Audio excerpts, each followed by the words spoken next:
at Metropol TVKE across all your social media platforms. 20146, your SMS line.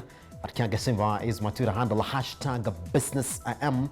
Let's get talking about the biggest headlines that you are waking up to this morning. All right, national carrier Kenya Airways plunged into a pre-tax loss of 36.573 billion Kenya shillings in 2020, nearly triple the previous year's loss of 12.9 billion as the coronavirus crisis hit travel demand. The airline side, its revenue dipped by 60% to 52 billion shillings during the period. Also, lockdown measures around the world reduced passengers and a grounded movement of aircraft for over 3 months. Kenya Airways Chief Executive Officer Alana Kilavuka has said the airline can only recover to 2019 levels in 2024 due to the extent of the economic damage caused by the pandemic. The airline's management has attributed this to a plunge, which is a 66% reduction in passenger numbers, which pushed down the airline's revenue by 60% from 128 billion in 2019 to 52 billion in 2020. Just before I introduce the panel that is joining us this morning to look at the biggest headlines that you're waking up to this morning, Richie, can you confirm whether you have that package by Ondiro Ganga so we can look at the extent of the coronavirus effect on KQ? Do you have it? Good. Let's take a look at it.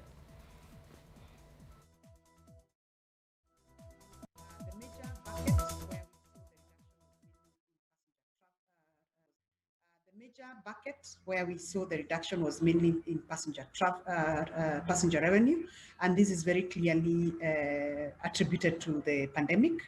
The airline grounded its aircraft on the 23rd of March 2020, and there was minimal activity around passenger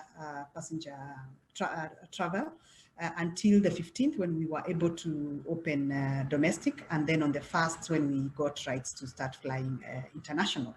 Having said that, we basically lost our summer. And as we all know that summer is when airlines make money. The summer period basically runs between July and September, with the peak being in July and August. So we basically lost July, which is usually the best part. And of course, when we started off in August, the pickup was very slow. We actually just deployed 30% of 2019 capacity, which explains the decline. And of course, passenger confidence was not there. Travel demand was quite low. We saw this pick up in November, December, but that was already too late to basically recover the lost year. It is anticipated that in 2024 is when we will get to the levels of 2019.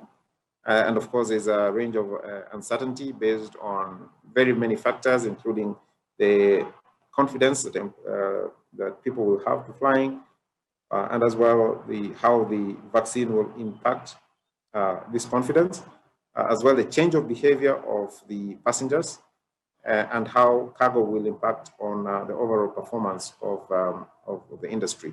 But overall, you is exactly what they're saying has been the effect of the coronavirus pandemic that has been attributed to causing the downfall, the biggest one in corporate Kenya, 36.56 billion loss for the national airliner KQ. To help us this morning go through the biggest headlines, especially this one, we're joined by Ken Gishinga, Chief Economist, Mentoria Economics, and Shah Zaid.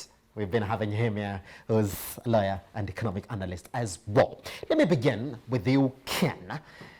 The biggest loss in a corporate Kenya. I mean, the loss was expected, but did we expect it to be this much? Well, indeed, this is a classic example of a bad case getting worse.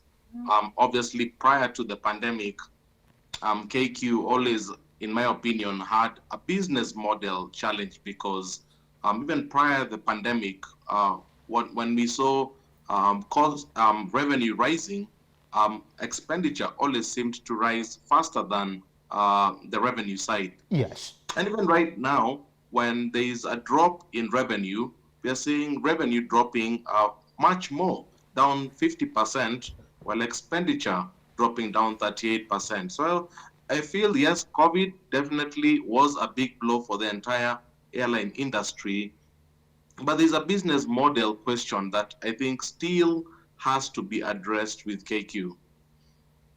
Ken, just before I let you go on that now, the biggest conversation as well is that now they need a bailout, and we do know that figure that they're looking for, Ken, 50 billion. Now, that was before the coronavirus pandemic, because the downfall didn't actually begin with the coronavirus pandemic. Has that figure changed now, looking at these losses that we're talking about right now, the 36 billion? I mean, obviously, when you make the biggest loss in Kenya's corporate history, possibly the region's corporate history, obviously we did expect there would be the question of how do they get that cash injection to be able to, if only, support the huge fleet, yes, which they have. Obviously, that's an ongoing discussion in Treasury. You remember there's the big question about putting KQ and a holding company together with the Kenya Airports Authority. That has been hovering around. But I think before all these proposals are really looked at seriously, I think people still need to ask, is the business model flawed? Because unless you get the business model right, then it doesn't matter what kind of exterior structure, public or private, that you have. All right, let me bring in Sid as well. Sid, now they're saying that we only expect for them to get back to normal operations all the way in 2024. Fine. If you look at exactly what that is, and we know that last year, now let's see exactly how much they have received from the government. Just as we got into the coronavirus pandemic, they did receive 8 billion from the National Treasury and an extra 2 billion from the Ministry of Transport, just to sort of make them remain afloat as they were trying to figure how to even finalize the renationalization plan. Said, when you look at this loss, it's 36.6 billion now.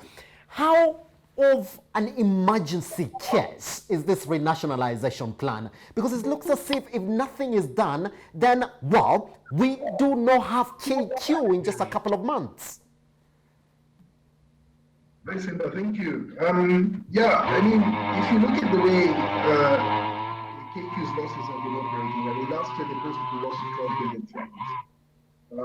Unfortunately, COVID hit us and things were haywire for them. Planes were grounded for 4 months, and despite these planes not making any revenues for them, they continued to pay fixed costs such as staff salaries, aircraft maintenance, aircraft leasing costs, debt servicing, etc. And just as Ken said, revenues dropped by 59%, and despite that, costs only went down by 38, 39%, and that gives you a variance of around 19, 20%, which is not good because your business is already in a loss-making situation. And when we look at their nationalization plan, I mean, it does make sense to some extent, because there are some advantages that come out of this. If you combine the entities, if you have a holding company and then the operating subsidiaries as Kenya Airways, Kenya Airport Authority, from this holding company's balance sheet, you can bring in funding for both the companies. Yes. Nationalization will, probably exempt KQ from taxes on engines, maintenance, fuel, allowing it to reduce its costs, become more competitive in the region compared to, airlines like Ethiopian Air, Rwanda Air, and this will possibly help increase its revenues. But, things have not been easy for airline industries, the airline sector globally because of this pandemic. I mean, we've seen airlines go bust. Air Mauritius was put into administration last year. South African Airlines is also, on a similar trajectory and has gone out of business, and South African government is actually debating a bailout for them. Um, globally, Lufthansa Air, the German government has pumped in money. So if you look at all just the airline sector from a global perspective, there's been a massive drop, and bailouts, have been something that all these airline companies have turned towards to try and ensure they can, at least weather this storm during the pandemic. Yes. But let me just say something, Simba. I think going forward, and not only airline companies, but going forward, it will it's going to be a situation whereby companies are going to have reserves in their cash coffers to try and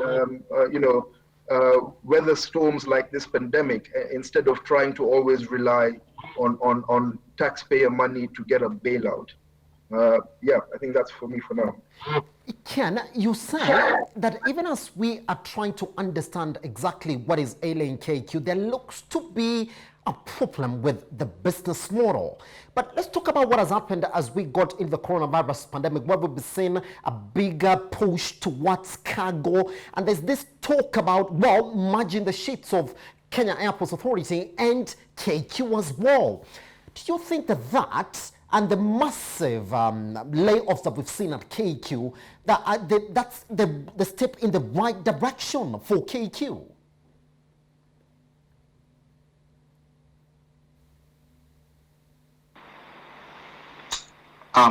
Yes, indeed. I think the shift towards the cargo business was very strategic. I think that's how a good business should be able to be nimble and agile, to be able to adjust to the market needs. I'm not entirely sure about the whole nationalization thing. In economics, anytime you want to make something more efficient in any sector, you always move towards privatization.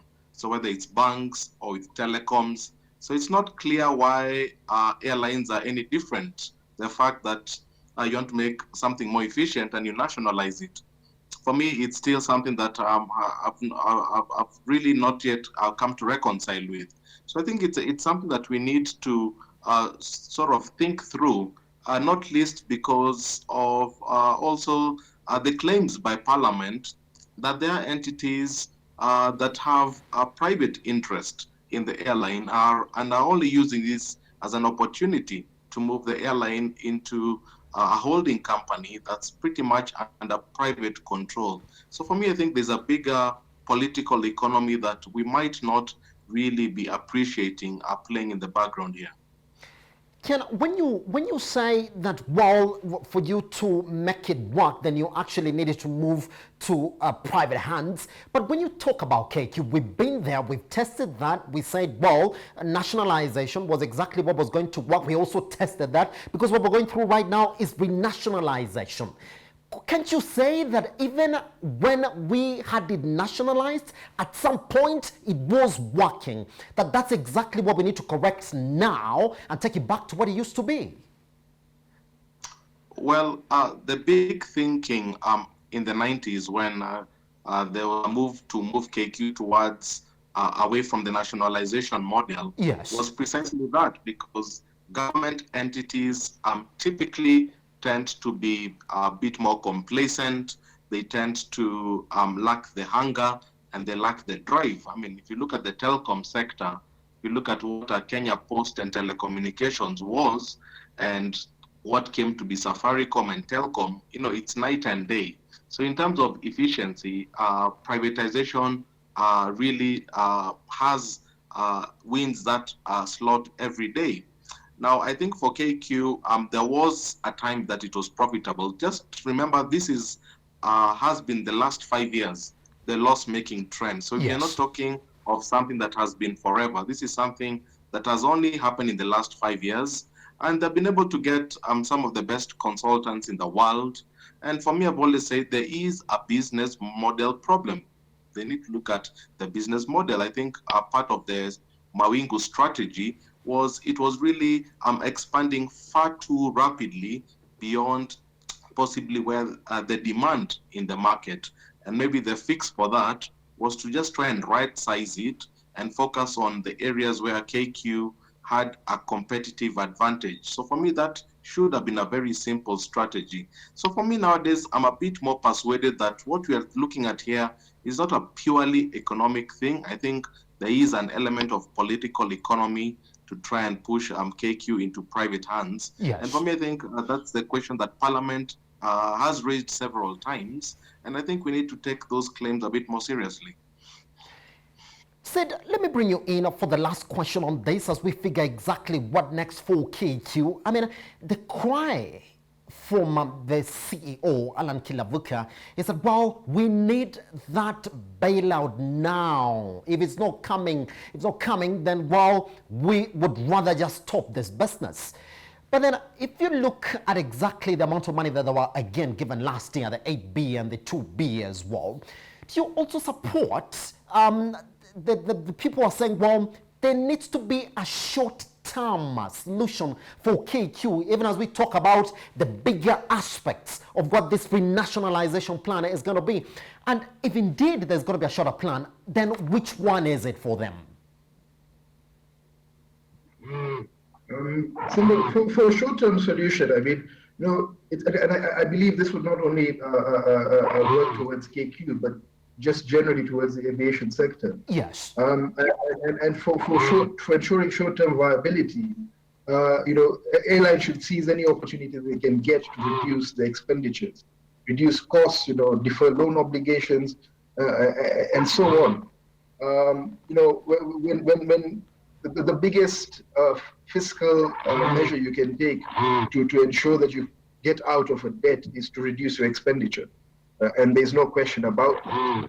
And if you look at the short-term viability, I mean, as you had earlier mentioned, it's going to take up to 2024. As IATA has previously mentioned, it's going to take up to 2024 before, numbers in passenger travel get up to normal. So it's public and private funding, or whether by grant subsidies, new loans, this may allow businesses to survive long enough to begin a recovery process. But it wouldn't mean that the industry,